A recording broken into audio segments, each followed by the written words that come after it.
Hello, कैसे हो दोस्तों आप लोग। एक बार फिर मिल रहे हैं हम लोग वीपीएस क्लासेस में और आज हम बात कर रहे हैं बेटा बेसिक अकाउंटिंग टर्म।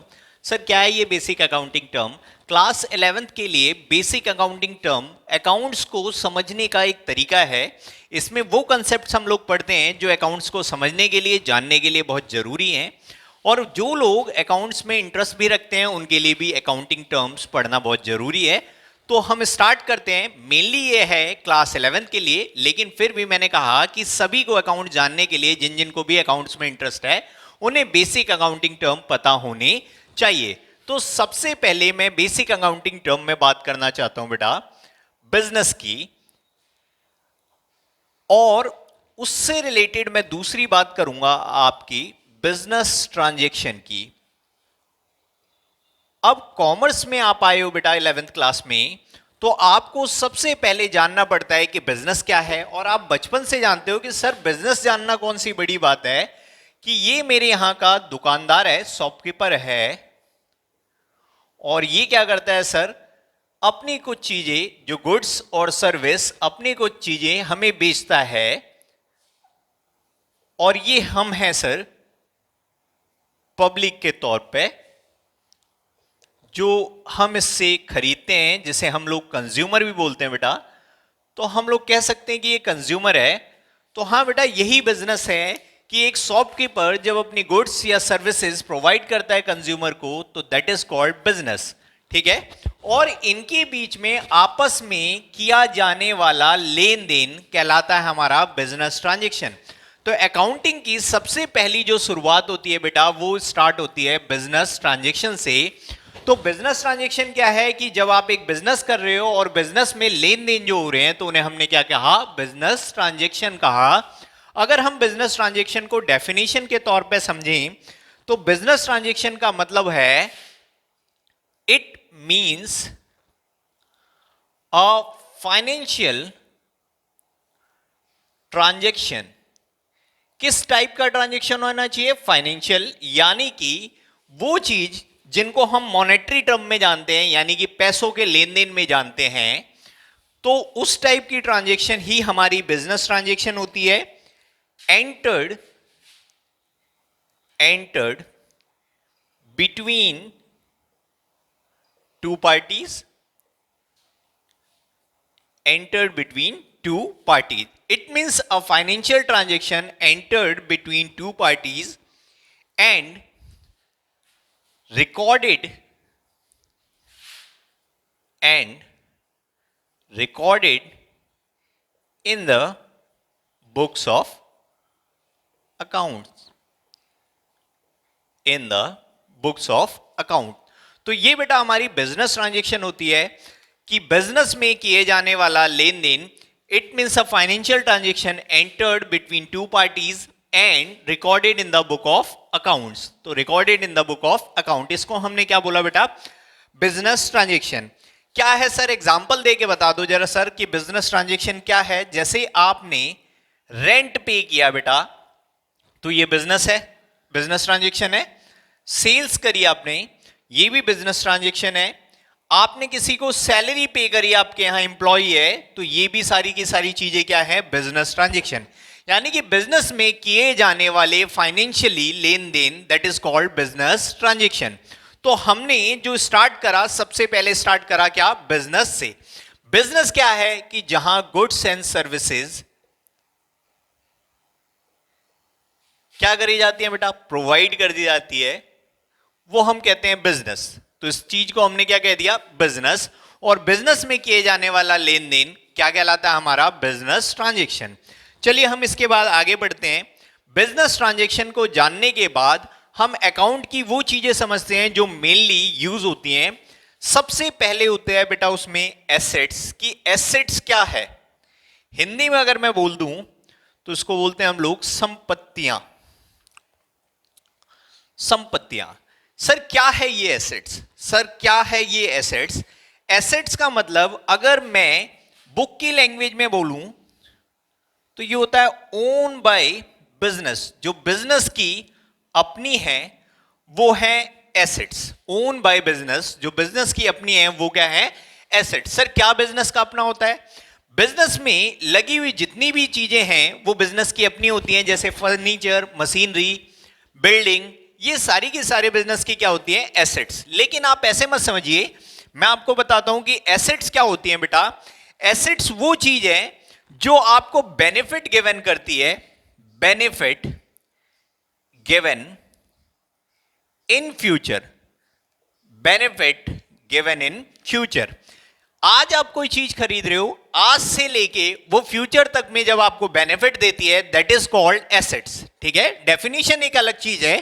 आप अगर एसेट्स को समझना चाहते हो तो बेटा ऐसे समझो कि एसेट्स क्या है? जो बेनिफिट गिवन करती है, कब? फ्यूचर में। तो वो हमारी क्या कहलाती है? एसेट्स। सर आज नहीं गिवन करेगी बेटा, आज भी गिवन करेगी और फ्यूचर में भी गिवन करेगी। फॉर एग्जाम्पल कि मान लो आप एक मशीन खरीदते हो, इस मशीन की जो लाइफ है वो एक एक्सपेक्टेड लाइफ है 10 साल। तो मशीन हमारी एक एसेट्स है जिसको हमने आज एक्वायर करा और आज से लेके वो फ्यूचर तक में हमें क्या देगी? बेनिफिट। तो मशीन हमारी क्या है बेटा? एक एसेट्स है। फर्नीचर, फर्नीचर में भी सेम चीज बेटा, आज से लेके वो फ्यूचर तक में हमें क्या देगी? बेनिफिट देगी। तो फर्नीचर भी हमारी क्या है? एसेट्स। तो मैं सिंपल शब्दों में आपको समझाना चाहता हूं कि assets own by the business, जो एसेट्स बिजनेस की अपनी है वो एसेट्स कहलाती हैं। सॉरी, जो चीजें बिजनेस की अपनी है वो एसेट्स कहलाती हैं। या सिंपल शब्दों में मैं बताऊं कि बेनिफिट गिवन इन फ्यूचर, तो वो हमारी क्या कहलाती है बेटा? एसेट्स कहलाती है। दूसरी चीज है बेटा लाइबिलिटी, लाइबिलिटीज। क्या है ये लाइबिलिटी? मेनली अगर मैं बोलूं तो लाइबिलिटी ऑब्लिगेशन है। ऑब्लिगेशन का मतलब क्या है सर? दायित्व है बेटा। किसका दायित्व है? बिजनेस का दायित्व है। तो मेनली क्या है? ऑब्लिगेशन है। ऑब्लिगेशन जब क्रिएट होती है तो वो हमारा क्या कहलाता है? लाइबिलिटी कहलाती है। या क्लेम, जिसे हम बोलते हैं क्लेम, ठीक है, आउटसाइडर, क्लेम बाई आउटसाइडर, तो ये भी हम क्या कहते हैं? लाइबिलिटी क्या कहते हैं। सर एग्जांपल दो इसका बेटा। लोन, रेंट आउटस्टैंडिंग, देना है लेकिन अभी तक दिया नहीं है। रेंट पे करना तो बेटा एक्सपेंस हो जाता है, लेकिन लोन और रेंट आउटस्टैंडिंग हमारी क्या हो जाती है? लाइबिलिटी हो जाती है। तो सबसे पहली बात मैंने आपको बताई बिजनेस ट्रांजैक्शन। बिजनेस ट्रांजैक्शन क्या है? जो बिजनेस में लेन देन में काम में आती है। जैसे फॉर एग्जांपल फाइनेंशियल इवेंट कोई भी, ठीक है, कुछ खरीदना, कुछ बेचना, कुछ पे करना, ये सारी की सारी हमारी क्या है? Business transaction. एसेट्स क्या है? जो बेनिफिट गिवन करती है फ्यूचर में। एसेट्स वो चीज है जो own by the business, business की अपनी है, जैसे फर्नीचर, मशीनरी, स्टॉक, डेटर, क्या क्या चीजें हैं ये हमें अब बात करते हैं अभी। लायबिलिटी, लायबिलिटी में ऑब्लिगेशन क्रिएट या claim bye outsider, obligation create या क्लेम बाय आउटसाइडर, वो ऑब्लिगेशन जो क्रिएट हो जाती है, क्लेम जो आउटसाइडर करते हैं। जैसे मैंने कहा लोन, रेंट आउटस्टैंडिंग। सर समझे नहीं, जरा समझाओ। जैसे फॉर एग्जांपल मान लो ये मैं हूं बेटा, ये मैं हूं और ये आप हो बेटा, ठीक है, ये मैं हूं। कौन है ये? सर है। ये कौन है? आप हो बेटा, स्टूडेंट, ठीक है। आपने मेरे से ट्यूशन ली,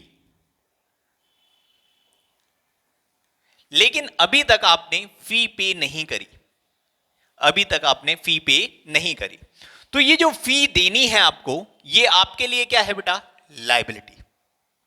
ये आपके लिए क्या है बेटा? लायबिलिटी। कर्ज है बेटा आपके लिए, कर्ज। ये आपको किसको देना है? मुझे देना है, सर को देना है। इसी तरह जब बिजनेस भी किसी को उधार माल बेचता है, सॉरी उधार माल खरीदता है, तो बिजनेस के ऊपर भी वो क्या होती है? लायबिलिटी होती है। किसी से बिजनेस उधार लेता है, वो बिजनेस के लिए क्या होती है? लायबिलिटी होती है। या बिजनेस को कुछ पे करना है, अभी तक पे नहीं किया, तो वो भी क्या होती है? लायबिलिटी होती है। तो लायबिलिटी क्या है? जो ऑब्लिगेशन क्रिएट करती है, या हम कह सकते हैं क्लेम बाय आउटसाइडर। अभी मैं डेफिनेशन नहीं समझा रहा बेटा, अभी मैं डेफिनेशन नहीं समझा रहा, मैं आपको सिर्फ अकाउंटिंग टर्म समझा रहा हूं कि अकाउंटिंग टर्म में इनका मीनिंग क्या है। इनका मीनिंग अगर आप जान लेंगे तो आपको अकाउंट समझने में बड़ा आसान रहेगा बेटा। लैंग्वेज की तो हम बाद में बात कर लेंगे कि इनकी डेफिनेशन क्या है। पहले आप समझिए ये होता क्या है। एसेट्स मैंने बताया कि जो बेनिफिट देंगे आपको फ्यूचर में, और लाइबिलिटी मैंने कहा जो ऑब्लिगेशन क्रिएट करते हैं, आपके ऊपर दायित्व क्रिएट करते हैं, कर्ज क्रिएट करते हैं, या क्लेम बाई आउटसाइडर, उसे हम क्या कहते हैं बेटा? लाइबिलिटी। फिर इसी अकाउंटिंग टर्म में एक अगला कंसेप्ट आता है बेटा, कैपिटल। एक अगली टर्म है कैपिटल। सर क्या है कैपिटल? कैपिटल बेटा अगर हिंदी में समझोगे तो इसे बोलते हैं हम लोग पूंजी। पूंजी। अब पूंजी क्या है? मैं ये कह सकता हूं कि स्टार्टेड इन्वेस्टमेंट इन बिजनेस। किसी भी प्रकार की इन्वेस्टमेंट जो बिजनेस में हमने करी है वो हमारी कहलाती है बेटा पूंजी। Started investment in business, that is called हमारी क्या? कैपिटल कहलाती है बेटा। अब कैपिटल क्या है सर? कैपिटल वो है जो ऑनर की है बेटा, यानी कि हम ये इसको इस तरीके से भी बोलते हैं, claim of owner. Claim of owner, जो कौन क्लेम करता है? ऑनर क्लेम करता है। किसके अंदर? Claim of owner in total assets of business. In total assets of business. समझा नहीं सर? समझाइए जरा सर। बिल्कुल समझ रहे हैं बेटा। समझो कि बिजनेस में जो भी पैसा ऑनर लगाता है वो हमारी कैपिटल कहलाती है। बिजनेस में जो भी पैसा ऑनर लगाता है वो कैपिटल कहलाती है। मैंने मान लो बेटा एक बिजनेस खोला, ये एक बिजनेस खोला मैंने, क्या खरीदूंगा मैं? इसमें कपड़े खरीदूंगा, बेचूंगा, यही काम है मेरा। मैंने शुरुआती तौर पे 5 लाख रुपए लगाए बेटा इसमें। ये जो 5 लाख रुपए मैंने लगाए बेटा, ये मेरी कैपिटल है। अब ये 5 लाख जो शुरुआत में मैंने लगाया बेटा, ये मेरी कैपिटल है। कैपिटल, कैपिटल ये कैश में भी हो सकती है बेटा। मान लो मैंने कैश लगाया 2 लाख रुपए का, मैंने स्टॉक शुरू में ही खरीदे 3 लाख रुपए के, माल खरीदे, गुड्स जिसे बोलते हैं हम, तो ये 5 लाख रुपए इस तरीके से हो गए। ये कैश लगाया, फर्नीचर लगाया, यानी कि कोई भी चीज जो शुरुआती तौर पे मैं बिजनेस में क्या कर रहा हूं, इन्वेस्टमेंट, वो क्या कहलाती है बेटा? हमारी कैपिटल। वो हमारी क्या कहलाती है बेटा? कैपिटल। तो हमने पहली बात जानी बिजनेस। बिजनेस क्या है? गुड्स एंड सर्विस को एक्वायर करना और सेल करना बिजनेस है। खरीदना बेचना ये बिजनेस है, जिसे आप बहुत अच्छी तरीके से समझ चुके हो, पहले भी बहुत पढ़ा है आपने बिजनेस के बारे में बचपन से ही। बिजनेस ट्रांजैक्शन का मतलब है कि एक फाइनेंशियल ट्रांजैक्शन है entered between two parties, recorded in the book of account. जैसे फॉर एग्जांपल मैंने कहा rent paid, sales, salary paid, या किसी भी प्रकार का खर्चा, किसी भी प्रकार की लेन देन जो बिजनेस में करी जा रही, कैसी है? फाइनेंशियल इवेंट, यानी कि पैसों से रिलेटेड है। एसेट्स क्या है? एसेट्स अगर डेफिनेशन के तौर पे कहा तो मैंने कहा ओन बाय द बिजनेस, जो बिजनेस की अपनी है। लेकिन अगर नॉर्मल समझा जाए तो बेनिफिट गिवन इन फ्यूचर, यानी कि जो फ्यूचर में गिवन होगी, बेनिफिट गिवन करेगी, जैसे मशीनरी, फर्नीचर, लैंड, बिल्डिंग, आज से लेके फ्यूचर तक में वो बेनिफिट प्रोवाइड करती है, तो हम क्या कहते हैं? एसेट्स। लायबिलिटी क्या है? जो बिजनेस के लिए ऑब्लिगेशन क्रिएट करती है, यानी कि एक तरीके का बिजनेस के लिए कर्ज, ठीक है, जैसे लोन, रेंट आउटस्टैंडिंग, और भी बहुत सारी है बेटा, हम बात करेंगे।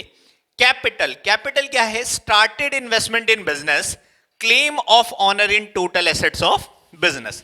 या आप इसे बोल दें कि जो भी इन्वेस्टमेंट बिजनेस में हमने करी है स्टार्टिंग में, दैट इज कॉल्ड कैपिटल, या ये बोल सकते हैं आप कि claim of owner in total assets of business.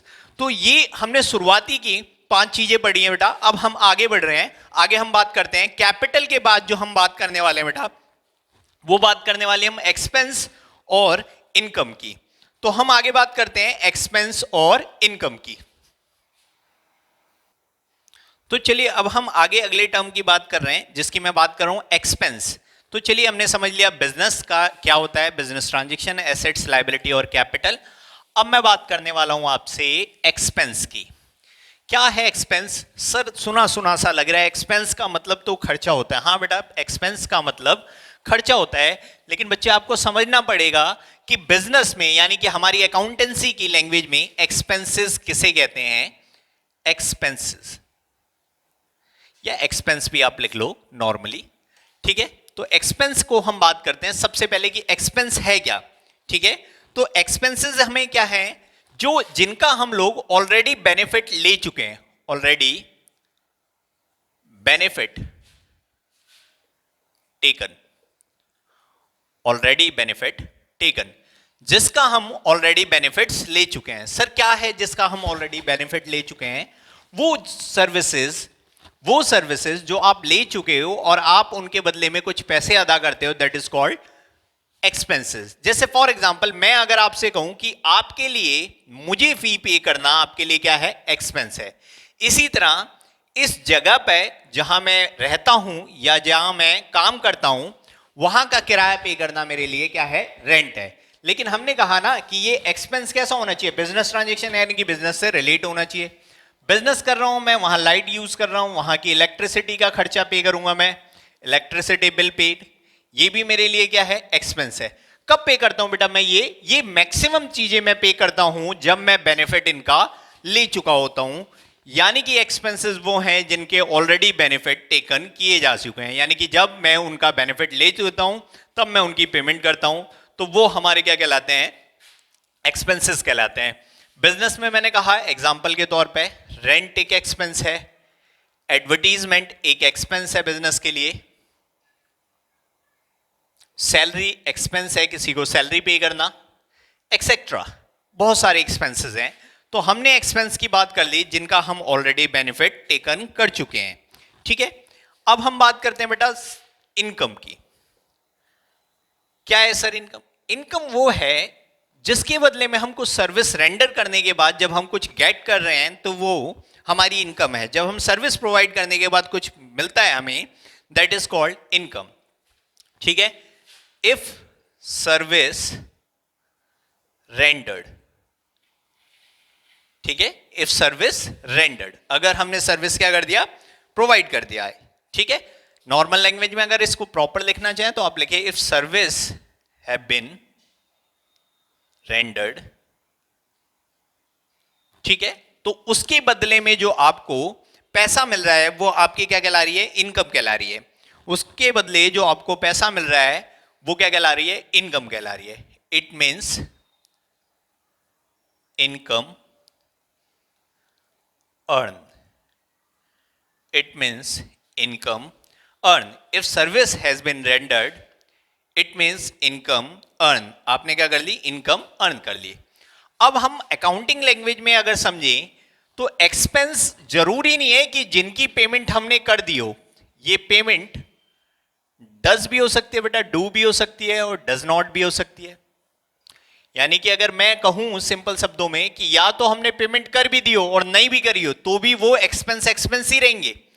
जैसे मैंने 1 महीना किसी जगह को यूज किया और मुझे किराया देना है लेकिन अभी तक मैंने वो किराया दिया नहीं, तो वो मेरे लिए लायबिलिटी तो है ही है, मेरे लिए कर्जा तो बढ़ ही गया मेरे सर पे, साथ साथ में वो मेरा क्या है बेटा, एक्सपेंस है। तो एक्सपेंस अगर पेमेंट हमने किया भी हो या नहीं भी किया हो तो भी वो क्या कहलाता है, हमारा एक्सपेंस ही कहलाता है, जिसका हम ऑलरेडी बेनिफिट ले चुके हैं। इनकम चाहे हमने रिसीव कर ली हो या करने वाले हैं हम फ्यूचर में, अभी तक रिसीव नहीं की लेकिन फ्यूचर में हमें वो पैसे मिल जाएंगे, तो वो भी हमारी क्या कहलाती है, इनकम कहलाती है। यानी कि ये मैं ये नहीं कह रहा कि आपको पेमेंट ये मिलेगी ही नहीं या ये इनकम आपको मिलेगी नहीं, मिलेगी लेकिन हो सकता है कि अभी आपको मिली नहीं हो कैश में। तो हमने बात करी एक्सपेंस की। एक्सपेंस क्या है, जिनका ऑलरेडी बेनिफिट हम लोग ले चुके हैं। जैसे फॉर एग्जांपल मैंने कहा किराया दे रहे हैं ज्यादातर रहने के बाद, अगर हम एडवांस में देते हैं तो वो लायबिलिटी है, उसकी बात हम बाद में बात करेंगे। एम्प्लॉय काम करता है तो हम उसको क्या दे रहे हैं, सैलरी दे रहे हैं। इसी तरह इनकम क्या है बेटा, इनकम का मतलब है जो सर्विसेज हमने रेंडेड कर दिया और उसके बदले जो हमें मिल रही है वो इनकम अर्न कहलाती है, चाहे वो रिसीव्ड हो चाहे रिसीव नहीं हो, लेकिन इन फ्यूचर तो मैं रिसीव होगी, उसे हम इनकम कह रहे हैं बेटा। तो ये फर्स्ट मेनली 5 टर्म्स जो हैं वो स्टार्टिंग अकाउंटिंग टर्म के हैं। सबसे पहली बात आपको ध्यान रखनी है एसेट्स की, दूसरी बात आपको ध्यान रखनी है लायबिलिटीज की, तीसरी जो चीज है वो है आपकी कैपिटल, फिर है एक्सपेंसेस और फिर हमारी क्या कहलाती है बेटा, इनकम।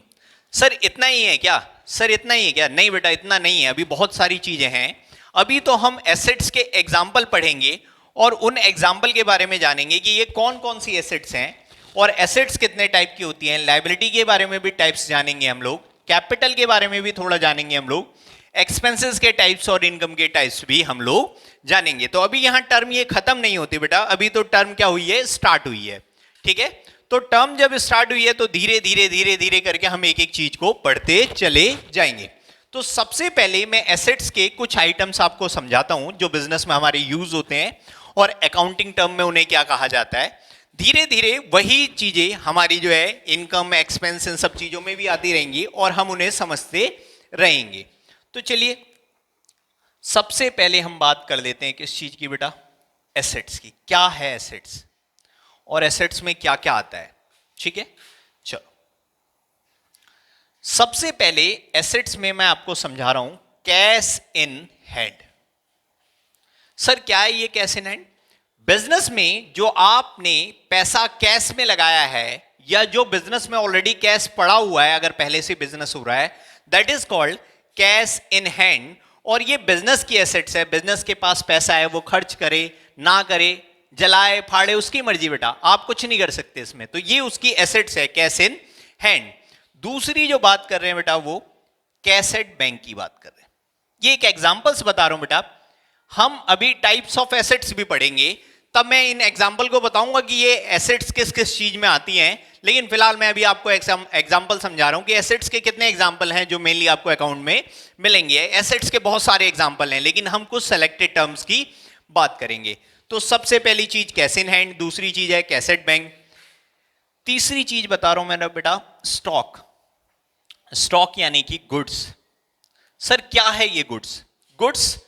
गुड्स का मतलब बेटा हम कह सकते हैं कि बिजनेस में जिस चीज का मेनली सेल और परचेज हो, जिस चीज की मेनली सेल और परचेज हो, वो कहलाते हैं गुड्स। अगर हम हिंदी में इसको बोलें तो बोले बेटा माल, ठीक है। माल का मतलब यह है कि वो दुकानदार या वो बिजनेसमैन जो डेली इन्हीं चीजों में डील करता है, वो हमारे कहलाते हैं गुड्स। यानी कि अगर मैं सिंपल डेफिनेशन के शब्दों में बोलूं कि ये एक फिजिकल आइटम है, physical item of trade. Sir समझे नियम कि ये गुड्स क्या होते हैं। सॉरी, गुड्स का मतलब है बेटा, अगर मैं क्लॉथ सेलर हूं तो मेरे लिए टाइप्स ऑफ क्लॉथ जो है वो गुड्स हैं, जो मैं खरीद के रखता हूं अपने पास, वो गुड्स हैं, ठीक है। तो गुड्स का मतलब है कि जिन चीजों को मैं सेल और क्या करता हूं, परचेज। अगर मैं फर्नीचर वाला हूं तो जाहिर सी बात है फर्नीचर मेरे लिए गुड्स है, मैं फर्नीचर ही बेचूंगा, ठीक है। तो गुड्स का मतलब है माल, सीधे सीधे शब्दों में। और हर बिजनेस एक आइटम में ट्रेड करता है, एक आइटम में 10 आइटम में ट्रेड करता है। जिस चीज में वो ट्रेड करता है, जिस चीज में वो बिजनेस करता है, that is called goods. For example अगर मैं आपको बोलूं क्लॉथ वाले के लिए, क्लॉथ सेलर के लिए क्लॉथ गुड्स हैं, लेकिन उसके लिए फर्नीचर गुड्स नहीं कैटेगराइज करी जाएगी। फर्नीचर एक एसेट्स है उसके लिए, गुड्स भी एक एसेट्स है, लेकिन वो अलग चीज है। वो फर्नीचर को फर्नीचर लिखेगा, मशीनरी को मशीनरी लिखेगा, लेकिन जब भी वो कोई आइटम्स खरीदेगा, माल जिसको वो सेल और परचेज डेली बेसिस पे करता है, तो वो कहलाते हैं हमारे गुड्स। यानी कि सेल और परचेज जिन चीजों का हम डेली बेसिस पे करते हैं, वो कहलाती है हमारी क्या, गुड्स, यानी कि फिजिकल आइटम ऑफ ट्रेड। तो ये बात हो गई हमारी गुड्स की। स्टॉक क्या है? जब इन्हीं गुड्स का लॉट हो जाए, एक बड़ा ढेर लग जाता है जो हम लोग रखते हैं, तो उसे कहते हैं हम स्टॉक, जिसके दो हमारे पॉइंट ऑफ व्यू होते हैं, एक ओपनिंग स्टॉक और एक क्लोजिंग स्टॉक। जब हम बिजनेस को स्टार्ट कर रहे हैं किसी साल में, तो वो ओपनिंग स्टॉक है, और जब साल के लास्ट में हम बिजनेस को क्लोज करते हैं और प्रॉफिट एंड लॉस वगैरह कैलकुलेट करते हैं, तो दैट टाइम क्लोजिंग स्टॉक होता है। फिलहाल मैं इतनी डिटेल में नहीं जा रहा, मैं एसेट्स के कुछ एग्जाम्पल की बात कर रहा हूं जो आपको अच्छी तरीके से समझ में आ जाए। तो हमने कैश इन हैंड की बात कर ली, कैसेट बैंक की बात कर ली, और किसकी बात कर ली हमने बेटा, स्टॉक यानी कि गुड्स की बात कर ली। अब आता है बेटा डेटर। अब आता है डेटर। सर डेटर क्या है? डेटर क्या है? देखो बेटा समझो डेटर क्या है, इधर आओ। डेटर ये मैं हूं और ये आप हो। मैंने आपको पढ़ाया, पूरे साल पढ़ाया बेटा, और आपसे बदले में जो मुझे मिलेगी फीस मिलेगी। लेकिन लॉकडाउन का पीरियड चल रहा है बेटा, आपके पापा ने कह दिया कि सर अभी पैसे मत ले लो, 2 महीने बाद ले लो। तो ऐसी स्थिति में आप मेरे लिए क्या हो, डेटर, देनदार। यानी कि मैंने जो आपको सर्विस प्रोवाइड करी है उसका पैसा आपको मुझे देना है, आप मुझे दोगे, मतलब मैं रिसीव करूंगा। तो डेटर क्या है? जो सामने वाले पार्टी से अमाउंट क्या करे, रिकवर्ड करे, ड्यू टू रीजन उसने गुड्स या सर्विस उसको प्रोवाइड करी है, तो वो कहलाता है डेटर। सर डेटर कब क्रिएट होता है? मेनली क्रेडिट सेल के दौरान डेटर क्रिएट होता है। जब हम किसी को क्रेडिट में, उधार में कोई गुड्स या सर्विस प्रोवाइड करते हैं, लेकिन उसका पैसा अभी नहीं मिला, बाद में मिलेगा, तो वो हमारी एक एसेट्स होती है, that is called debtor, that is called debtor. Hope so समझ में आ गया होगा। डेटर के बाद आगे बात कर लेता हूं, bill receivable. Bill receivable, sir ये बिल रिसीवेबल क्या है? समझो बिल रिसीवेबल क्या है। मान लो मैं जो है होलसेलर हूं, या मैं एक शॉपकीपर हूं, यानी कि एक बिजनेस कर रहा हूं मैं, और मैंने इस मिस्टर एक्स को 10 किलो चावल दिए, राइस क्या कर दिए? सेल कर दिए। ये मैंने सेल कर दी 10 किलो राइस, मैंने किसको सेल कर दी? मिस्टर एक्स को। मिस्टर एक्स एक जानकार व्यक्ति है मेरे, ये कहते हैं कि सर अभी पैसा नहीं देंगे, हम आपको कब देंगे? 2 महीने बाद देंगे। तो ऐसी स्थिति में मिस्टर एक्स मेरे क्या है? डेटर है। लेकिन क्योंकि ये बिजनेस है, मैं भरोसा नहीं करता इन पे, मैं भरोसा नहीं करता। बिजनेस कहता है कि अपने बाप पे भी भरोसा मत करो बेटा, कल को वो पैसा ना दे। तो इसलिए मैं इनसे कहता हूं कि भाई आप लिख के दो मुझे। तो ये मुझे लिख के देंगे जब, कि ये मेरे को 2 महीने बाद पैसा देंगे, और मैं इनसे साइन करा लूंगा। दैट टाइम ये जो मुझे पर्ची मिलेगी, जो रिसीविंग मिलेगी, जो एक टाइप का बिल मिलेगा, ये कहलाता है मेरा बेटा बिल रिसीवेबल। इन दोनों को ही हम कंबाइंडली लिखते हैं बेटा trade receivable. Trade receivable, trade receivable, ठीक है। सर ये करंट एसेट्स क्या होती हैं, फिक्स एसेट्स क्या होती हैं? बेटा बात करेंगे उनकी जब हम टाइप्स ऑफ एसेट्स की बात करेंगे। अभी तो मैं कुछ एसेट्स के आपको एग्जांपल दे रहा हूं, जिससे आपको समझ में आ सके कि एसेट्स क्या है। मैंने आपको लैंग्वेज में तो बता दिया कि एसेट्स क्या होती है, कि जिनका बेनिफिट हमें क्या मिलता है? फ्यूचर में मिलता है, ठीक है। जैसे कैश हमारे पास पड़ा है, खर्च करेंगे तो उसका बेनिफिट मिलेगा। बैंक में कुछ पैसे पड़े हैं, खर्च करेंगे तो बेनिफिट मिलेगा। स्टॉक बेचेंगे तो प्रॉफिट मिलेगा, यानी कि गुड्स वगैरह। डेटर पैसा रिसीव करना है इनसे, बिल रिसीवेबल पैसा रिसीव करना है। मेनली कहा जाए तो बिजनेस की जो अपनी चीज है, जिस पे बिजनेस का अपना अधिकार है, वो क्या कहलाती है? उसकी एसेट्स कहलाती है, ठीक है। चलिए हम आगे बात करते हैं। और क्या है सर एसेट्स? एसेट्स बेटा मैंने कहा था types of assets example assets के बहुत सारे हैं, लेकिन मैं आपको मेनली कुछ एग्जाम्पल बता रहा हूं। लैंड बताया मैंने, बिल्डिंग बताया आपको, मशीनरी, ये सब आप बचपन से ही जानते हैं कि ये कैसी एसेट्स हैं, इनके बारे में मेरे को आपको बताने की जरूरत नहीं है। तो cash in hand, cash at bank, stock, debtor, bill receivable, building, machinery. इसके अलावा और भी एसेट्स हैं, चलिए और की भी बात कर लेते हैं। क्या होती हैं एसेट्स? ठीक है, मोटर व्हीकल्स भी बिजनेस में ही होती हैं बेटा, मोटर व्हीकल्स, ये भी एक एसेट्स है। गुडविल, गुडविल क्या होती है सर? ये गुडविल, गुडविल किसी बिजनेस की ब्रांड या रेपुटेशन, जिसकी वो वर्थ करता है, जिसकी वो वैल्यू करता है, वो कहलाती है गुडविल। क्या फायदा होता है सर इस गुडविल का? गुडविल की वजह से उसकी डिमांड मार्केट में ज्यादा होती है, सप्लाई ज्यादा होती है, सेल ज्यादा होती है।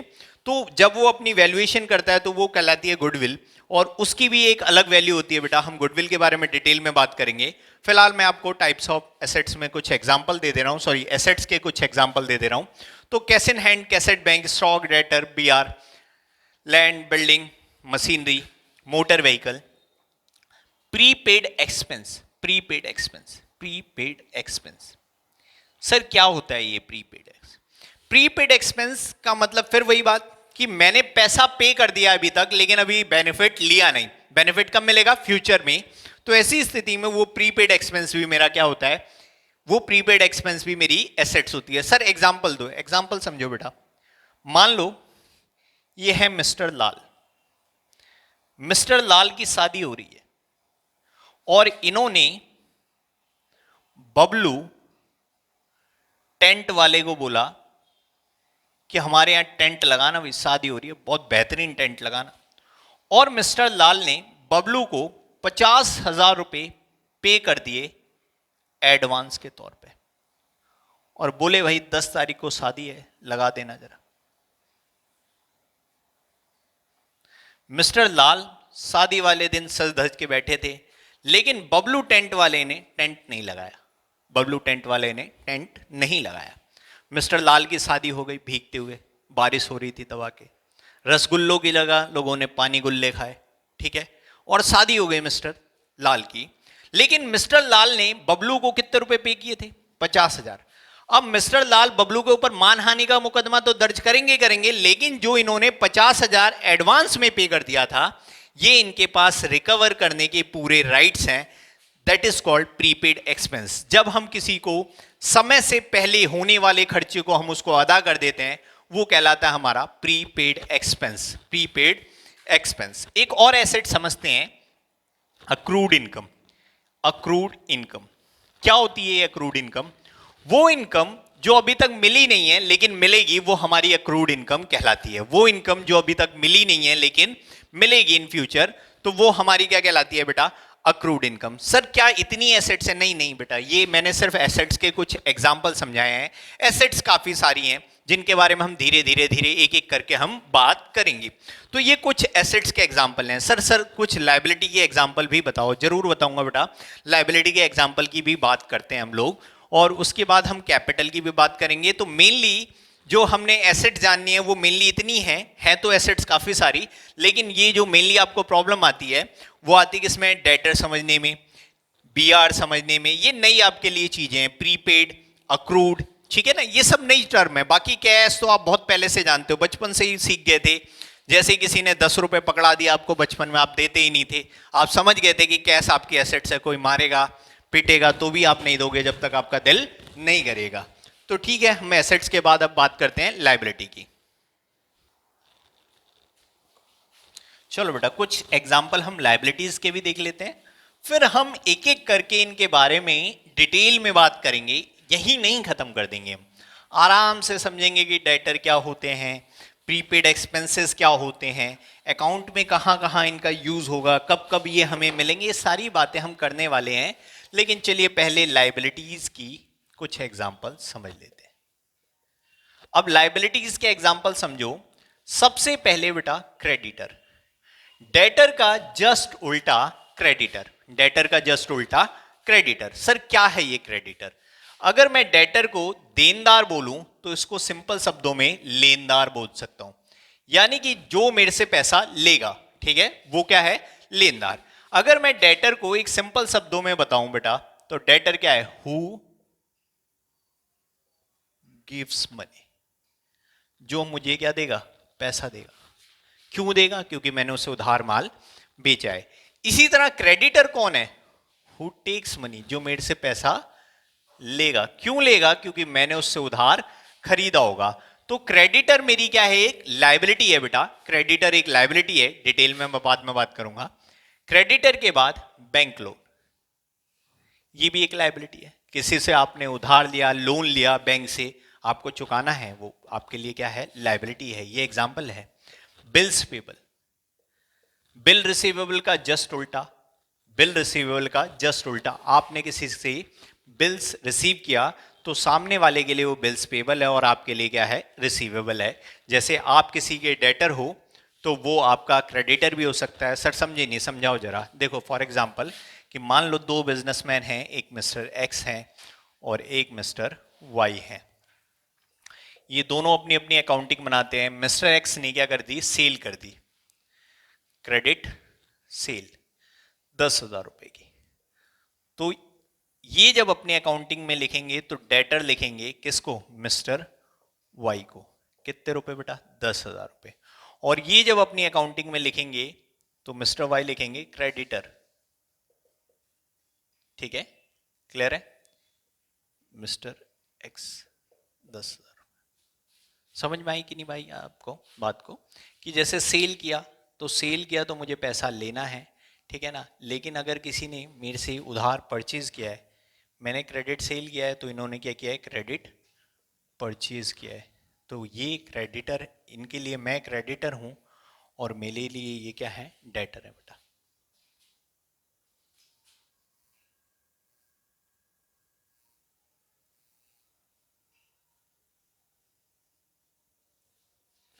चलिए ठीक है, ये बात समझ में आ गई आपको? नहीं भी समझ में आई होगी तो अभी हम इनकी डेफिनेशन देखेंगे, तब हम बात कर लेंगे। अभी तो हम जस्ट फटाफट लाइबिलिटीज के एग्जांपल समझ रहे हैं। Outstanding expenses, outstanding expenses, outstanding का मतलब है कि बेटा ड्यू, जो देना है लेकिन अभी तक दिया नहीं, तो वो आउटस्टैंडिंग है। वो हमारे लिए एक्सपेंस तो है ही है, साथ साथ में हमारे लिए लाइबिलिटी है। सर कैसे? फॉर एग्जाम्पल मान लो आप किसी के यहाँ रह रहे हो किराए पे, और आप क्या कर रहे हो कि 1 महीने 2 महीने 3 महीने का आपने उसका किराया ही नहीं दिया, या 1 महीने का ही नहीं दिया, तो ऐसी स्थिति में वो रेंट आपका खर्चा है लेकिन अभी तक आपने दिया नहीं, तो वो आउटस्टैंडिंग है। तो रेंट आउटस्टैंडिंग खर्चा भी है और साथ साथ में क्या है आपके लिए लाइबिलिटी भी। तो आउटस्टैंडिंग का मतलब जो देना है लेकिन अभी तक दिया नहीं किया है, यानी कि जो पे करना था लेकिन अभी तक आपने पे नहीं किया। आउटस्टैंडिंग एक्सपेंस के बाद हम बात करते हैं एडवांस इनकम की।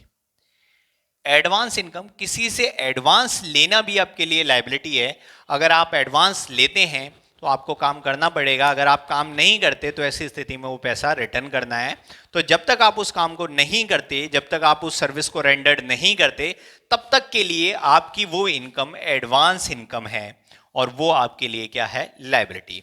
तो मेनली देखा जाए तो क्रेडिटर के 5 एग्जाम्पल आपके लिए बहुत हैं, सॉरी लाइबिलिटी के 5 एग्जाम्पल आपके लिए बहुत हैं। सर इतनी ही लाइबिलिटीज होती है? नहीं बेटा, लाइबिलिटीज और भी टाइप्स होते हैं, हम धीरे धीरे उनकी बात करेंगे। कैपिटल, सिंपल शब्दों में मैंने बताया था, स्टार्टेड मनी बोल लो या स्टार्टेड इन्वेस्टमेंट इन बिजनेस। आप 5 लाख रुपए के साथ बिजनेस स्टार्ट कर रहे हो तो आपकी पूंजी जो है वो कितने रुपए है बेटा? 5 लाख रुपए, तो वो आपकी कैपिटल है। तो आज हमने इस वीडियो में मेनली कुछ टर्म के बारे में बात करी, एसेट्स के बारे में समझा, लाइबिलिटी के बारे में समझा, कैपिटल के बारे में समझा, एक्सपेंस और इनकम के बारे में, एसेट्स के कुछ एग्जाम्पल देखे, लाइबिलिटी के कुछ एग्जाम्पल देखे और कैपिटल के बारे में समझा। इससे अगली वीडियो में मैं इन जितनी भी एसेट्स हैं, टाइप्स ऑफ एसेट्स, और इनके बारे में थोड़ा डिटेल में आपको बताऊंगा कि डेटर क्या होते हैं, इनकी डेफिनेशन क्या होती है, क्रेडिटर लाइबिलिटी है क्या है, कौन सी लाइबिलिटी है, कैसे मिलती है, एग्जाम्पल दे दे के मैं आपको अगली वीडियो में समझाऊंगा। तो इस वीडियो में हम इतना ही रखते हैं, बेसिक कंसेप्ट पार्ट 1 में। अगली वीडियो में मैं बेसिक अकाउंटिंग टर्म में फिर बढ़ूंगा और फिर मैं आपको और भी बहुत सारी बातें बताऊंगा। ठीक है, आज के लिए इतना ही रखते हैं दोस्तों।